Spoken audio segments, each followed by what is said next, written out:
Kráľ Gótov Filimer, syn veľkého Gadaricha, ktorý bol 5. vládcom po odchode z ostrova Skanza a ktorý, ako sme už vyššie povedali, vstúpil so svojím národom do krajín Skýtie, objavil medzi svojim ľudom niektoré ženy čarodejnice, ktoré vo svojom jazyku nazval Haliuruny.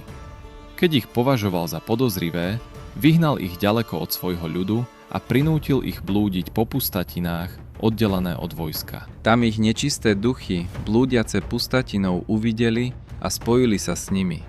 A z toho vznikol tento najdivokejší rod, ktorý spočiatku žil medzi močarinami. Drobný, odporný a biedný druh ľudí, známy len tým, že vydával niečo ako podobu ľudskej reči. Z takéhoto pôvodu sa teda objavili Huni a dosiahli hranice Gótov. Tento krutý národ, ako rozpráva historik Prisk Panísky, obýval druhý breh Meotského močiaru